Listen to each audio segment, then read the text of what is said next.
Sovereign of the Three Realms, Chapter 2076. Bab 2076. Tidak ada ketegangan di semua. Saudara-saudara mengira mereka akan memiliki peluang bagus untuk melarikan diri ke bawah tanah selama mereka mengambil inisiatif. Mereka tidak berharap bumi begitu tak tertembus. Dampaknya membuat mereka benar-benar bingung. Rasanya otak mereka telah terbanting keluar dari tengkorak mereka. Penundaan membuat mereka kehilangan semua harapan untuk melarikan diri. Semua rute yang mungkin sekarang ditutup. Tabrakan ganda juga sangat melukai tubuh fisik mereka. Setidaknya mereka bisa melihat lonceng emas pertama kali. Namun kali ini, mereka bahkan tidak tahu apa yang terjadi. Apakah kotoran telah berubah menjadi emas dengan metode rahasia? Mengapa begitu sulit ditembus, bahkan metode melarikan diri yang tajam telah gagal? Begitu kabut yang menutupi area itu menghilang dan penglihatan mereka bersih, mereka menyadari bahwa mereka akan terjun ke dalam rintangan raksasa. Itu berbaring di tanah, menyerupai perisai oval dari jauh. Pola aneh menutupi permukaan, tampaknya meledak dengan vitalitas. Tiba-tiba, perisai aneh itu bergerak. Sesuatu muncul dari atas, bawah, dan kedua sisi perisai. Itu adalah makhluk hidup. Kedua penegak menganga. Tiba-tiba mereka sadar bahwa mereka telah diblokir oleh makhluk hidup. Itu tampak seperti kura-kura, tetapi ada sesuatu yang berbeda tentang itu. Ekornya tumbuh tanpa henti, tampak kuat seperti cambuk baja. Keempat tungkainya tebal dan kuat juga. Kepalanya tampak tidak berbeda dengan naga sejati, tetapi tidak memiliki kumis yang diperlukan. Dengan dorongan anggota tubuhnya, ia bangkit berdiri. Anggota tubuh yang tebal dan tubuh raksasa membuatnya tampak seperti raksasa kuno yang muncul dari tanah. Kulitnya adalah fitur makhluk roh yang paling dikenal. Divine Kasyapa menatapnya dengan kaget dan tak percaya. Dia telah melihat deskripsi tentang makhluk seperti itu dalam teks-teks kuno. Ini adalah kura-kura hitam. Napasnya bertambah cepat dan matanya melotot dengan emosi yang tidak dapat diidentifikasikan saat mereka memilih Jiang Chen. Ada sesuatu yang tidak biasa pada pemuda itu yang tidak bisa dia pakai. Burung vermilion, naga sejati, dan sekarang, kura-kura hitam. Jiang Chen telah mengumpulkan hampir semua dari 4 binatang ilahi. Apakah itu niatnya? Sejauh Kasyapa tahu, Jiang Chen hanya memiliki harimau putih astral yang tersisa untuk ditemukan.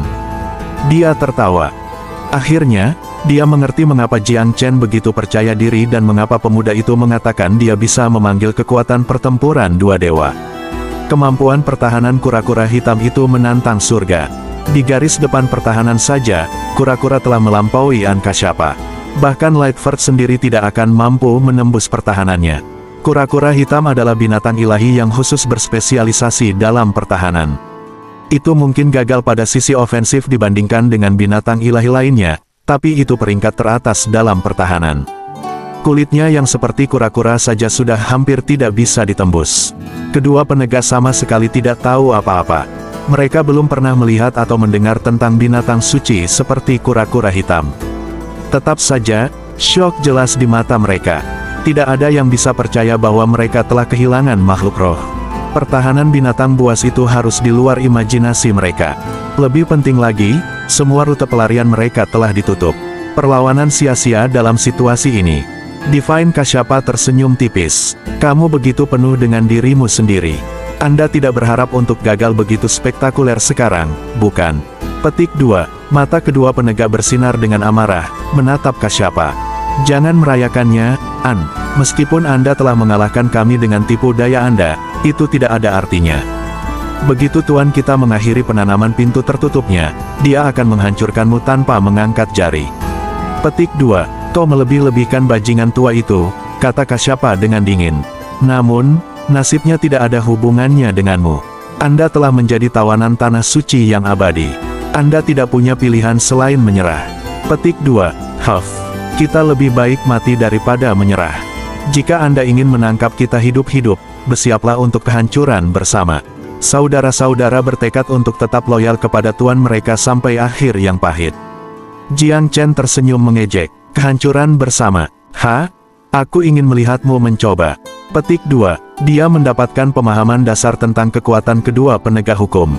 Tanpa berkata apa-apa, dia mengaktifkan bel emas dan menjebak saudara-saudara dengan kekuatan pengekang yang menakutkan.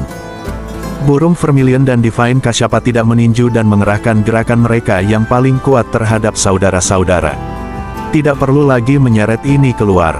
Sudah waktunya untuk berurusan dengan mereka dengan cepat. Burung Vermilion dan kura-kura hitam menuangkan semua kekuatan mereka, seperti halnya Divine Kasyapa.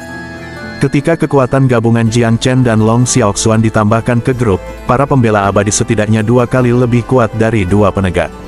Keduanya tidak punya peluang. Kedua penegak itu dengan keras kepala menentang meskipun kehancuran yang akan datang. Namun, Jiang Chen dan yang lainnya tidak cukup bodoh untuk memberi mereka kesempatan untuk melakukan serangan terakhir. Dengan pertahanan kura-kura hitam, kedua saudara itu mungkin tidak bisa melukainya bahkan jika mereka meledakkan diri. Tidak peduli bagaimana mereka berjuang, perlawanan mereka terus melemah. Dalam waktu kurang dari setengah jam, serangan tanpa henti telah melelahkan saudara-saudara. Jiang Chen menangkap mereka dengan bel emas. Divine Kasyapa dengan sopan tidak mengklaim kredit apapun. Dia tahu sebagian besar kreditnya jatuh ke Jiang Chen dan sahabat binatang buasnya yang suci. Dengan 2 penegak ditangkap, keempat pembudidaya ilahi musuh adalah tawanan Jiang Chen. Mengingat bahwa bahkan para kultivator ilahi telah gagal, para dewa lainnya bahkan tidak memiliki kesempatan untuk melarikan diri. Mereka ditangkap satu per satu. Kultivator Eternal terperangkap dalam kepanikan ketika pergantian tiba-tiba dan lengkap mengejutkan mereka. Mereka bersukacita melihat kedua penegak hukum diturunkan. Comments for Chapter 2076. Sovereign of the Three Realms, Chapter 2077. Bab 2077. Diskusi buntut. Sekali lagi, Jiang Chen telah menyelamatkan hari itu. Itu jauh dari pertama kalinya bahwa pembudidaya Eternal telah mengalami peristiwa seperti itu. Setiap kali krisis meletus atau ketika tanah suci jatuh dalam keputusasaan, Jiang Chen yang muncul dengan kekuatan pasukan surgawi dan membalikkan arus. Dengan senyum lebar, mereka keluar dari gedung untuk menyambut Jiang Chen. 2 bilangan prima menahan benteng di tanah suci juga menunjukkan antusiasme yang besar untuk kedatangannya. Perdana kedua, yang dulu bias terhadap Jiang Chen, tidak berani mengajukan keluhan masa lalu. Dinamika kekuatan mereka telah dibalik, dengan perdana sekarang menempati tanah yang lebih rendah. Status, kekuatan, dan pengaruh Jiang Chen bahkan membuat perdana-perdana pucat dibandingkan, apalagi perdana kedua. Untuk mengambil satu langkah lebih jauh, bahkan leluhur yang terhormat harus membuat Jiang Chen bahagia. Kinerja jenius baru saja jauh melebihi imajinasi mereka. Bahkan bapak leluhur yang dihormati akan mengalami kesulitan dalam memperbaiki situasi di sekitarnya, namun, pemuda itu berhasil. Melihat Huanger yang tersenyum muncul dari tanah suci, Jiang Chen akhirnya membiarkan dirinya santai. Dia adalah orang yang paling dia khawatirkan, dan mengapa dia membalas dengan terburu-buru. Yang lain memberi mereka privasi. Bahkan Divine Kasyapa menjaga jarak dengan tersenyum, mengawasi cucunya bersatu kembali dengan Jiang Chen. Jiang Chen tidak kehilangan dirinya dalam mengekspresikan kasih sayang. Setelah menghabiskan waktu bersama Huanger, dia mencari Divine Kasyapa. "Tes, jadi kaulah alasan mereka melarikan diri dari Sunplane," Kasyapa kagum. "Saya hanya melakukan apa yang harus saya lakukan," kata Jiang Chen dengan rendah hati. 10 leluhur adalah orang-orang yang melawan musuh kita di pintu keluar dari dunia rahasia Sunplane. Mereka sudah menerima cukup banyak manfaat darimu. Memang benar mereka melakukan pekerjaan kotor. Selain itu, mereka tidak hanya berjuang untuk melindungi Anda, tetapi juga untuk melindungi diri mereka sendiri. Saya mengenali kekuatan Anda, Jiang Chen, tetapi jika Anda tidak begitu penting bagi cucu perempuan saya tidak akan memberikan segalanya untuk Anda. Karena Huanger menganggapmu sebagai satu-satunya, aku juga memperlakukanmu sebagai keluarga dan hanya mengatakan yang sebenarnya. Petik 2. Anda bisa jujur dengan saya, senior. Jiang Chen mungkin tidak mau mengundurkan diri dari hierarki untuk orang lain, tetapi Divine Kasyapa adalah seniornya, dan seorang yang lebih tua dari generasi sebelumnya.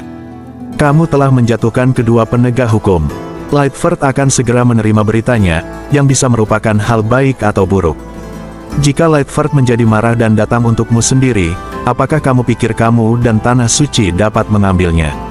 Petik 2. Tidak ada cinta yang hilang antara Divine Kasyapa dan Lightford. Keduanya bermusuhan satu sama lain di penjara tanpa batas. Lightford telah tiba di Myriad Abyss setelah pecah karena dia ingin menyelesaikan sesuatu untuk dirinya sendiri. Dia ingin menciptakan kerajaannya sendiri. Kasyapa tidak menyukai cara Lightford melakukan semuanya.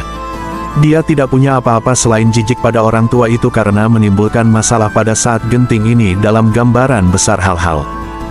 Kasyapa mungkin tidak terikat pada Myriad Abyss, tetapi ia percaya bahwa semua orang harus mengingat gambaran besar demi kepentingan umat manusia. Semua tindakan Lightford membuktikan bahwa dia sama sekali tidak peduli dengan gambaran besarnya.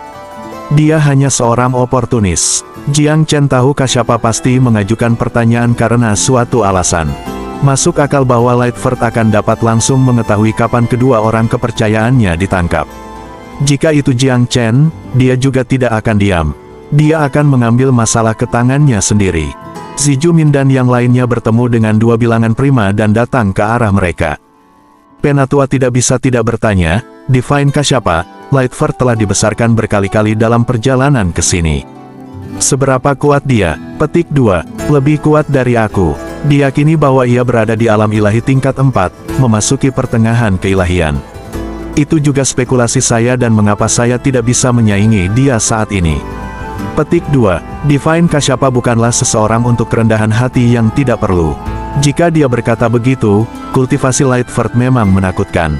Jiang Chen tidak menanggapi dengan apapun saat dia merenungkan kata-kata Kasyapa. Dia masih ingat Kasyapa memperkirakan bahwa 3 di antara dia diperlukan untuk menyaingi Lightford, dan 5 di antaranya untuk kesempatan menang.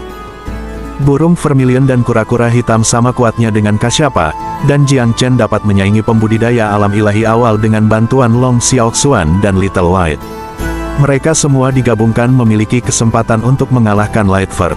Setelah nenek moyang Eternal kembali, peluang mereka akan lebih baik. Tentu saja, Lightford tidak akan datang sendiri. Akan merepotkan jika dia menyerang dengan tim penggarap ilahi. Saat ini, Jiang Chen hanya bisa berdoa agar ke-10 leluhur bisa bekerja sama dan memenangkan beberapa pertempuran, melemahkan musuh-musuh mereka. Siapapun bisa berakhir tip timbangan antara dua kekuatan yang berlawanan. Ini akan menjadi pertarungan yang dekat. Karena itu, sangat penting untuk melemahkan musuh di setiap kesempatan yang memungkinkan. Apa yang kamu rencanakan dengan 4 tawanan? Kasyapa bertanya pada Jiang Chen. Setelah beberapa pertimbangan, Jiang Chen menggelengkan kepalanya, mengakui bahwa ia belum mengambil keputusan. Dia telah menjinakkan sekelompok pembudidaya empire sebelumnya, tapi itu karena dia melakukan kontrol penuh atas mereka dengan kesadarannya. Dia bisa membunuh mereka dengan satu pikiran, membuat mereka tunduk. Namun, manipulasinya mungkin tidak efektif pada pembudidaya ilahi. Masalah utama adalah bahwa Jiang Chen sendiri adalah seorang pembudidaya empire yang maju. Meskipun kesadarannya dapat menyaingi kultivator ilahi, itu berisiko baginya untuk mencoba mengendalikan keempatnya secara mental. Jika mereka memukul balik dengan pikiran mereka dan mengejutkannya, itu bisa berakhir buruk baginya. Dia yakin dengan kekuatan pikirannya, tetapi dia tidak ingin sengaja menempatkan dirinya dalam bahaya. Dia tidak mampu menanggung risikonya. Dengan beberapa kesulitan, Jiang Chen akan dapat memanipulasi pasangan pembudidaya ilahi. Dengan 4 dari mereka, jika mereka setuju untuk melawan bersama, jika mereka bersedia mengambil risiko hidup mereka untuk melawan, mereka mungkin akan melukai Jiang Chen, jika tidak langsung membunuhnya. Kedua penegak itu sangat sulit. Mereka sangat mungkin berada di bawah kendali Lightford. Jiang Chen harus membayar harga yang lebih tinggi untuk mengubahnya. Dia harus terlebih dahulu menghapus merek mental Lightford. Kemudian dia harus memasuki pikiran para penegak dengan kesadarannya. Setiap langkah yang terlibat penuh dengan bahaya. Jiang Chen tidak ingin mengambil risiko seperti itu sebelum naik ke keilahian. Begitu dia melakukannya, kesadarannya akan sangat kuat. Itu kemudian akan menjadi sepotong kue baginya untuk mengendalikan tawanan alam ilahi. Comments for Chapter 2077. Sovereign of the Three Realms, Chapter 2078. Bab 2078. Esensi kehidupan para dewa. Akhirnya, Jiang Chen datang dengan pembagian rampasan. Dewa pucat akan diberikan kepada Dewa Kasyapa, yang membutuhkan hamba ilahi dalam haknya sendiri. Dia memiliki metode rahasia untuk memerintah pembudidaya pucat, karena kesadarannya jauh lebih kuat. Begitu tautannya terpasang, dewa yang lain tidak akan bisa menolak. Para penegak emas dan perak sangat sulit dijinakkan jika dibandingkan. Jiang Chen tidak berpikir dirinya mampu memecahkan perbudakan mereka terhadap Lightford. Jika dia tidak bisa memperbudak atau mengubahnya, tidak ada gunanya menjaga mereka di sekitar. Lebih baik untuk memperbaikinya menjadi bahan yang dapat digunakan untuk membantu 4 binatang suci naik lebih jauh. Long Xiaoxuan dan Astral White Tiger akan sangat diuntungkan. Jiang Chen percaya bahwa naga itu akan menerobos ke alam ilahi lebih cepat, dan harimau tidak akan jauh di belakang. Kedua bilangan prima itu sedikit sedih karena Jiang Chen tidak berencana memberi mereka apapun, tetapi Zijumin sepenuhnya mendukung gerakan ini. Eternal adalah barang bawaan, dan bukan penyumbang kemenangan. Jika tanah suci itu hanya sedikit lebih berguna, hal-hal tidak akan menjadi begitu tak terkendali. Terus terang, tanpa kehadiran Huanger dan keinginan Kasyapa untuk melindungi cucunya, Eternal mungkin sudah menjadi milik Lightford. Rampasan apa yang bisa diminta dalam keadaan ini? Apa yang telah dilakukannya untuk mendapatkan apapun? Jiang Chen mengabaikan kesedihan kedua bilangan prima. Dia tidak perlu memedulikan pendapat mereka sekarang. Di antara 4 dewa tawanan, satu-satunya pria yang layak diajak bicara, yang layak diyakinkan, adalah pembudidaya botak. Dia pada dasarnya jogging di tempat dari awal hingga akhir. Ada kesetiaan minimal kepada Lightford di sini. Jiang Chen. Divine Kasyapa menyarankan, Taois Yugong terlihat agak galak, tapi hatinya lembut. Jika Anda bisa memenangkan kesetiaannya, dia akan menjadi penolong yang sangat cakap. Dia tidak akan mampu menangani situasi sendiri, tetapi dia lebih dari mampu membantu Anda sebagai pengikut. Petik 2. Jiang Chen ragu-ragu. Dia merasa seperti penggarap botak hanya menggunakan sebagian kecil dari kekuatannya ketika berkelahi sebelumnya, dan berbicara sebanyak mungkin kepada kakek mertuanya. Sang dewa tertawa. Itu karena sifatnya. Cur tua itu Lightford menyalahgunakannya. Dia hanya bisa mengancamnya untuk melayani, tetapi ancaman tidak banyak berpengaruh ketika yang membuatnya begitu jauh. Bajingan tua itu bertindak tidak bijaksana dalam hal ini. Meskipun Yugong kadang-kadang bisa tampak lentur, ia tidak akan mengendur seperti itu kalau tidak. Petik 2. Apakah maksud Anda bahwa saya harus mendapatkan rasa hormat Yugong ini? Tentu saja, tapi paksaan kecil mungkin juga diperlukan. Sulit mengharapkan dia untuk mempertaruhkan nyawanya, tetapi dia mungkin tergerak dengan motivasi yang tepat. Petik 2. Jiang Chen mengangguk. Dia punya ide tentang apa yang harus dilakukan. Seperti yang Kasyapa katakan, Yugong adalah seorang pembudidaya yang tampak galak tetapi agak berhati lembut. Melalui bujukannya sendiri dan ilahi, petani botak menyerah kepada Jiang Chen setelah keraguan-raguan. Dia bersedia menerima kendali Jiang Chen atas kesadarannya. Jiang Chen dengan tidak sengaja menebar pikiran Yugong dengan perintahnya. Namun, dia membuat janji dengan itu. Yugong, Anda adalah seorang kultivator ilahi, dan harus diperlakukan dengan hormat. Saya menyemai kesadaran Anda hanya untuk masa percobaan yang singkat. Setelah Anda lulus evaluasi saya, meterai dalam kesadaran Anda akan dihapus. Saya sarankan Anda untuk tidak terlalu memikirkan hal-hal dan tetap setia. Kesadaran saya jauh lebih kuat dari yang Anda kira. Jika kamu memiliki niat buruk, aku bisa menghancurkanmu dalam sekejap. Petik 2. Untuk seseorang seperti Yugong, lebih baik untuk menguraikan baik dan buruk sejelas mungkin. Kultivator botak berpikir sejenak, lalu mengangguk. Jangan khawatir, Tuan Muda. Saya tidak menghargai banyak orang, tetapi Divine Kasyapa adalah salah satunya. Dia memandang lelaki tua Lightford tanpa mempedulikannya, namun memiliki harapan tinggi untukmu. Itu berarti Anda harus luar biasa dalam beberapa hal. Plus, aku sudah kehilanganmu sekali. Para penegak hukum itu sangat arogan sebelumnya, tetapi mereka dihancurkan pada waktunya. Sudah jelas bahwa Anda adalah master yang jauh lebih unggul. Petik 2. Di dunia yang sedang berperang, bahkan dewa biasa pun tidak akan mampu mempertahankan dirinya sendiri. Perakitan pembudidaya ke dalam kelompok yang lebih besar adalah arah yang diperlukan.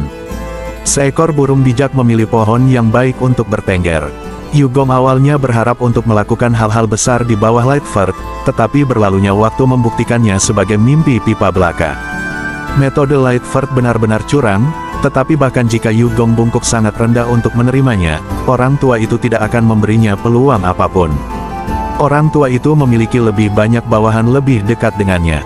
Dalam hal senioritas, Yugong berada di ujung garis untuk menerima manfaat apapun. Terus terang, dia sedikit lebih baik dari umpan meriam. Daripada menyia-nyiakan hidupnya dengan cara itu, Yugong lebih suka bergabung dengan Jiang Chen sebagai gantinya. Setidaknya pemuda itu secara wajar memberinya martabat dan imbalan materi, serta sejumlah janji di masa depan dengan bobot bagi mereka. Meskipun masa muda Jiang Chen, Yugong merasa seperti dia telah bertemu seorang tuan yang luar biasa. Kedua penegak memiliki nasib yang jauh lebih suram di depan mereka. Jiang Chen ingin menyaring mereka menjadi esensi kehidupan bagi teman-teman binatang buasnya untuk dinikmati. Jika para peladang alam ilahi ini akan menjadikan diri mereka menjadi peninggalan, mereka akan semakin bergizi. Sayangnya, melakukan hal itu membutuhkan partisipasi aktif para petani dalam proses tersebut. Para penegak terang-terangan tidak mau mengorbankan hidup mereka demi musuh-musuh mereka. Mereka terlalu loyal kepada Lightford untuk itu. Bahkan jika mereka menyerah di sini, orang tua itu bisa membunuh mereka di detik berikutnya dari belasan juta mil. Jadi, jika menggunakan kembali itu di luar pilihan, daur ulang adalah urusan berikutnya. Jiang Chen bukan orang yang kejam, tetapi dia juga tidak akan merasa iba terhadap kedua penegak hukum. Dia akan menderita akhir yang menyedihkan jika dia kalah hari ini. Karena itu, dia akan secara paksa mengekstrak esensi kehidupan dari dua penegak.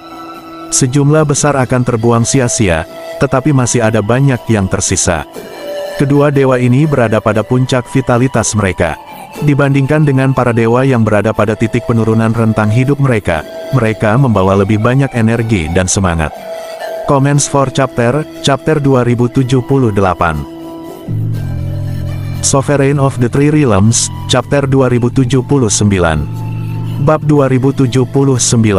Orang tua Lightford. Dalam dunia rahasia di Myriad Abyss, penanaman pintu tertutup seorang pria tua terganggu.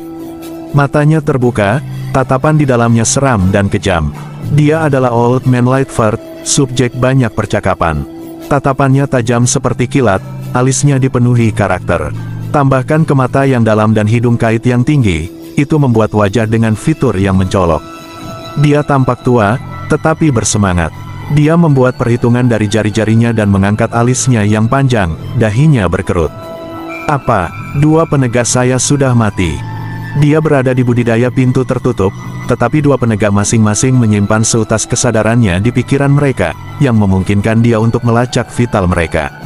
Kematian mereka memengaruhi kesadarannya, menyentaknya keluar dari trans yang disebabkan oleh kultivasi. Jika bukan karena tindakan pencegahan tertentu yang dia lakukan, kejutan itu akan sangat mempengaruhi dia jika dia mencapai titik kritis dalam kultivasinya. Tetap saja, sebuah ledakan melanda kesadarannya. Butuh beberapa waktu baginya untuk pulih.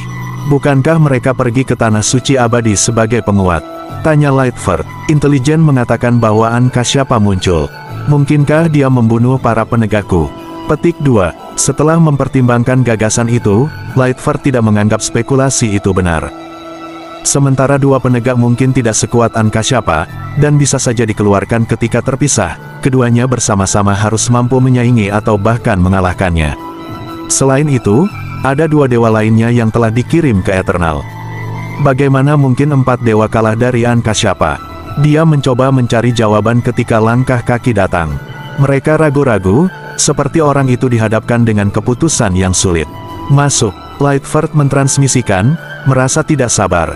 Pria itu senang menerima tanggapan. Dia memanggil, apakah Anda akhirnya keluar dari kultivasi, tuanku? Langsung saja, bentak Lightford dengan cemberut. Penanaman pintu tertutupnya tidak berjalan dengan baik. Bahkan sebelum interupsi, kemajuannya telah gagal memenuhi harapan. Kematian para penegaknya menghantam kehendaknya lebih lanjut. Dia menyesali bahwa kultivasi pintu tertutup semuanya sia-sia. Pria di luar bergidik. Tuannya tidak terdengar senang. Apakah dia datang pada waktu yang tidak menguntungkan dan mengganggu kultivasi tuannya? Namun demikian, ini bukan waktunya baginya untuk bermain coy. Dia berbicara, tuanku, kami telah menerima berita selama beberapa hari terakhir bahwa ada perubahan di Sunplane. Apa yang salah? Lightford tidak bisa lagi duduk diam. Dia secara pribadi merumuskan rencana mereka untuk Sunplane dan menempatkan orang-orangnya yang paling terpercaya memimpin. Semuanya seharusnya sempurna. Hati utusan itu tenggelam, tetapi dia melanjutkan dengan jujur. Sebelum hari ini, kami hanya menerima pesan yang disampaikan. Namun hari ini, beberapa petani telah kembali dari Sunplane dengan laporan nyata. Pengepungan di pulau itu gagal total. Petik 2. Kegagalan total. Suara Lightfoot berubah dingin, tetapi dia berhasil mengendalikan emosinya. Dengan suara yang sengaja netral, dia bertanya, 10 tanah suci lebih kuat dari yang saya harapkan. Bahkan jika kita gagal menjebak mereka, setidaknya kita sudah mengeluarkan beberapa anggota mereka, bukan? Formasi konvergensi prismatik sangat kuat. Dikombinasikan dengan kabut dan penyergapan kami di sepanjang jalan, mereka seharusnya menderita beberapa korban meskipun mereka berhasil meletus. Petik 2. Dia yakin dengan kemampuannya. Namun, kurir itu tidak memberikan jawaban yang diharapkan, tetapi malah menjawab dengan nada sedih. Tuanku, menurut mata-mata kita, 10 negeri suci hampir tidak menderita korban jiwa. Tidak ada satupun dari pasukan tempur utama mereka yang mati. Petik 2. Omong kosong, bentak Lightfoot. Dia tidak percaya bahwa formasi ulungnya telah gagal membunuh bahkan satu musuh. Dia berusaha keras dan berpikir dalam rencana itu. Utusan itu tertusuk jarum. Dia tahu kebenaran akan menghancurkan ego tuannya, dan dia tidak ingin menghadapi kemarahan Lightfoot. Namun, kebenaran adalah kebenaran. Dia tidak berani memberikan informasi palsu kepada tuannya, konsekuensi yang tidak dapat dia tanggung. Dia tidak punya pilihan selain jujur. Udara berdenyut tegang. Lightfoot sangat marah dan bingung, tetapi dia tidak bisa melampiaskan emosinya. Dia membentak, berapa banyak pembudidaya ilahi yang tersisa di pangkalan? Para elit kita telah dikirim ke masing-masing dari 10 tanah suci, Tuan. Kedua penegak hukum telah pergi ke tanah suci abadi. Yang tersisa hanya para penggarap ilahi yang melarikan diri dari Sunplane di pangkalan. Selain itu, mereka berani kembali. Lightfoot berkata dengan tajam, tetapi dia cukup berkemauan keras untuk menekan amarahnya. Katakan pada mereka untuk menungguku di aula utama. Saya punya pertanyaan untuk mereka. Petik 2. Lightfoot telah mengirim sejumlah besar pembudidaya ilahi ke Sunplane, 6 tepatnya. Jiang Chen dan yang lainnya telah membunuh 2 ketika mereka pecah. Itu meninggalkan 4 pembudidaya ilahi, tetapi hanya 2 yang kembali. 2 lainnya sepertinya tahu sifat Lightfoot dan bahkan tidak mau repot untuk kembali. 2 dewa yang tersisa menundukkan kepala mereka seperti ayam jantan yang telah kehilangan perkelahian. Ada udara tertekan di sekitar mereka. Kegugupan mereka meningkat ketika mereka melihat Lightfoot. Darah mengering dari wajah mereka. Mereka bertanya-tanya hukuman apa yang menanti mereka. Cek tes, betapa mengesankannya kamu untuk selamat dari serangan 10 tanah suci. Itu pasti tidak mudah. Di mana yang lain? Suara Lightfoot pelan dan disengaja. Sulit untuk mengatakan bagaimana perasaannya. Apakah dia senang, atau marah? Tuan, ada 6 dari kita. 2 terbunuh. 2 hilang dalam kekacauan. Kami tidak tahu apakah mereka mati atau tersesat. Petik 2. Hilang. Lightfoot mendengus. Mereka terlalu takut untuk melihatku. Baik, Anda telah membuktikan kesetiaan Anda dengan kembali. Kerugian yang kami derita bukanlah salah Anda. Ceritakan apa yang terjadi di Pulau Sunplane. Saya akan membuat penilaian saya kalau begitu. Petik 2. Kedua pembudidaya tidak bisa lebih lega. Tampaknya Lightfoot tidak akan meminta pertanggungjawaban mereka saat ini. Mereka tidak akan dibunuh. Comments for Chapter 2079. Sovereign of the Three Realms, Chapter 2080. Bab 2080. Shock dan Fury. Dewa-dewa ini dikirim ke Sunplane telah menduduki berbagai pos berbeda. Karena itu, detail bervariasi dari mereka yang kembali. Namun, beberapa poin utama adalah sama. Misalnya, formasi konvergensi prismatik gagal menjebak 10 negeri suci. Itu efektif pada awalnya, tetapi kemudian diserang beberapa kali sampai akhirnya dihancurkan. Setelah itu, mata-mata di dalam barisan tanah suci menjadi sunyi senyap. Tanpa mata-mata ini, mereka tidak dapat memahami keberadaan musuh mereka, yang kehilangan kendali atas sisa pertempuran. Bahkan, mereka tidak bisa mengatakan bagaimana tanah suci telah menembus kabut. Lightfoot sangat marah. Bagaimana bisa 6 dewa begitu bodoh? Bagaimana mungkin mereka tidak melihat cara musuh mereka menavigasi kabut? Bagaimana formasi konvergensi prismatik bisa dipatahkan? Lightfoot menjadi sadar dan kontemplatif. Dia tidak mengira tanah suci mampu melakukan hal seperti itu. Apakah kamu tahu siapa yang melanggar formasi? Siapa yang mempelopori upaya ini? Petik 2. Kami tidak tahu, Tuan. Ketika kami mengetahui kegagalan formasi, itu sudah terlambat. Tampaknya musuh tahu trik untuk menghancurkannya dengan sangat cepat. Mereka menghancurkan dua node secara bersamaan, yang membuat setengah atau lebih dari formasi secara instan tidak berguna. Ditambah lagi, kupikir mereka tahu tentang mata-mata kita sebelumnya dan membersihkannya dengan seksama sebelum mereka pergi melalui kabut. Kami sudah tidak mendengar apa-apa sejak itu, yang berarti mata-mata kami semuanya telah dicopot. Petik 2. Old Lightford merasa hatinya semakin dingin. Pikiran yang lebih sedikit mengungkapkan beberapa hipotesis. Pria tua itu mendengus. 10 tanah suci adalah faksi kuno. Mereka pasti sudah menebak keberadaan mata-mata, memotong semua orang yang secara implisit mereka tidak percayai dari komunikasi luar. Bukannya kita bisa membeli hati yang terbaik dari mereka. Petik 2. Memang, elit dari tanah suci itu kebal terhadap penyuapan. Untuk melakukan upaya itu akan mengungkapkan konspirasi mereka kepada cahaya dan upaya mereka, tanpa hasil. Yang paling bisa mereka lakukan adalah menebarkan faksi tingkat kedua dan ketiga di sekitar Myriad Abyss, karenanya partisipasi besar-besaran Blue Smoke dalam kompetisi para jenius. Tujuannya secara alami adalah menanam mata-mata di tanah suci. Sayangnya, semua desain mereka sia-sia. Keberhasilan awal mereka menghasilkan banyak buah, tetapi jalur informasi mereka akhirnya terputus kemudian. 10 tanah suci tidak kompeten seperti penjara awalnya melarikan diri diharapkan. Bahkan jika mereka menghancurkan formasi konvergensi prismatik, kabut mengandung banyak racun yang halus dan esoteris. Mengapa ke-10 negeri suci itu sama sekali tidak terluka olehnya? Perjalanan mereka seharusnya memakan waktu lebih dari cukup lama bagi racun untuk membuatnya menjadi setidaknya beberapa dari mereka. Petik 2. Itulah yang ingin saya ketahui juga, Tuan. Mereka sepertinya tahu tentang kabut beracun dan mengambil tindakan yang sesuai. Selain itu, saya percaya bahwa mereka hampir tidak membutuhkan waktu untuk keluar dari Sunplane, yang memungkinkan mereka tetap tidak terluka. Petik 2. Bagaimana itu bisa terjadi?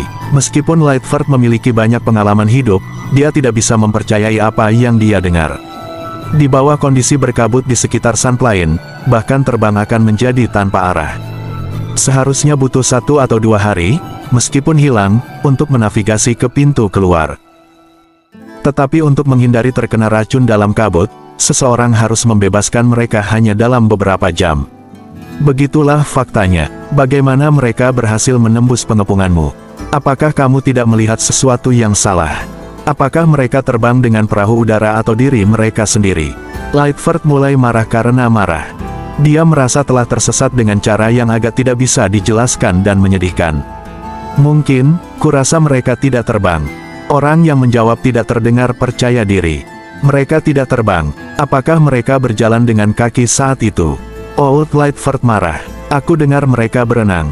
Mereka berenang. Lightford hampir batuk darah. Dibutuhkan 1 atau 2 hari untuk berenang di lautan luas itu, bahkan tanpa kabut yang mengaburkan.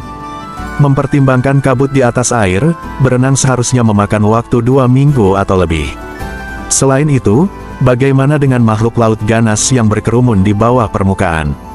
Apakah mereka akan membiarkan begitu banyak makanan melewatinya?